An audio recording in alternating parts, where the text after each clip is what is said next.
रियासत से लेकर सियासत तक टोपी पहनने का सिलसिला नया नहीं है, लेकिन बात जब हिमाचली टोपी की हो तो खुद हिमाचली होने के नाते दिलचस्पी बढ़ जाती है। हिमाचली टोपी आप पहनते भी खूब होंगे, पहनाते भी खूब होंगे, लेकिन टोपियों की यह तस्वीर हिमाचल की सियासी तकदीर कैसे बनी? क्या है हिमाचली टोपी के पीछे का इतिहास? क्या है इसके सियासी रंगों का मिजाज? कैसे हिमाचली टोपी पहाड़ों से निकलकर दुनिया में हिमाचल की पहचान बनी? सब बताएंगे, बस वीडियो के साथ बने रहिए।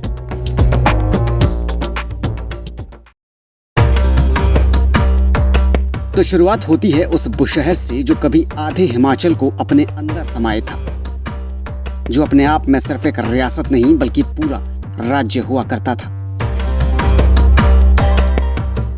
राजा महाराजाओं का वो दौर कई मायनों में खास था। सर का ताज राजाओं की पहचान हुआ करता था और उसी ताज से राजा और राज्य की पहचान होती थी।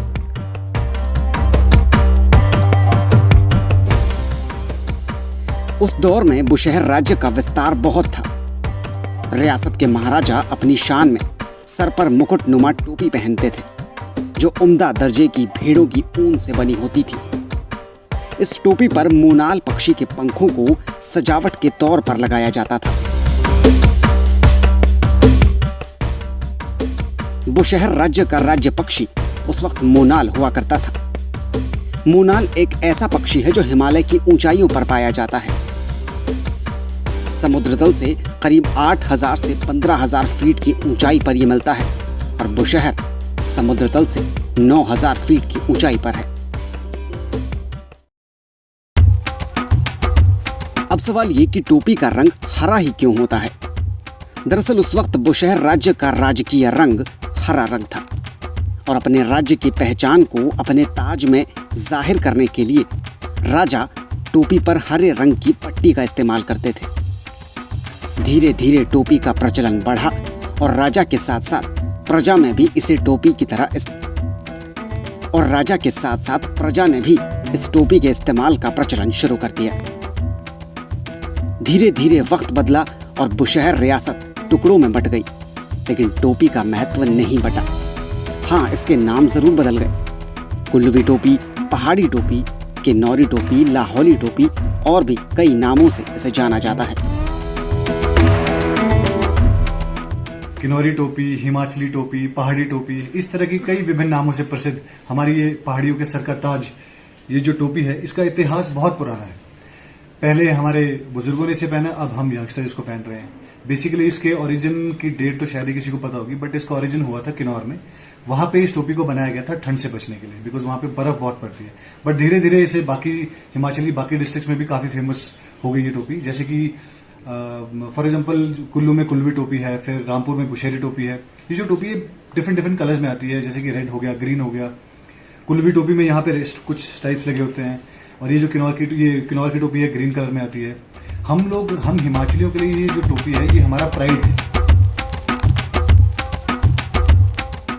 टोपी पर मोनाल की कलगी का दौर अभी भी जारी है, लेकिन इसके लिए बड़े पैमाने पर मोनाल पक्षी का शिकार होता था, जिसे देखते हुए सरकार ने हिमाचली टोपी पर मोनाल की कलगी लगाने पर प्रतिबंध लगा दिया।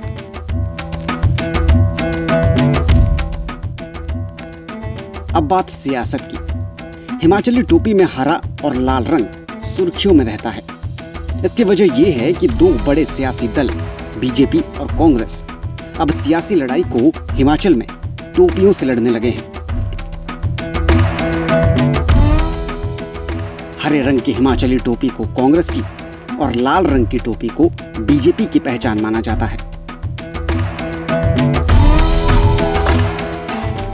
हरा रंग कांग्रेस का इसलिए क्योंकि राजा वीरभद्र सिंह हमेशा बुशहरी टोपी पहनते थे। हरे रंग की ये टोपी जब जब राजा वीरभद्र सिंह के सर पर होती, तब तब इस टोपी को कांग्रेस से जोड़कर देखा जाने लगा। दूसरी तरफ लाल रंग की टोपी का इस्तेमाल बीजेपी के कई नेता करते रहे हैं, जिसके चलते हिमाचली टोपी का ये रंग बीजेपी की पहचान बनता चला गया। पीएम नरेंद्र मोदी ने साल 2017 में इजराइल दौरे के दौरान बुशहरी टोपी पहनी थी। इससे बुशहरी टोपी एक ब्रांड के तौर पर अंतर्राष्ट्रीय पहचान बन गई।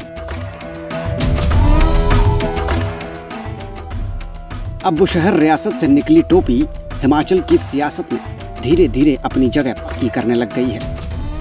कई चुनाव तो सिर्फ टोपियों की लड़ाई में ही लड़े गए हैं, लेकिन इस बीच हिमाचली टोपी का इतिहास और इसकी अहमियत कभी कम नहीं हुई।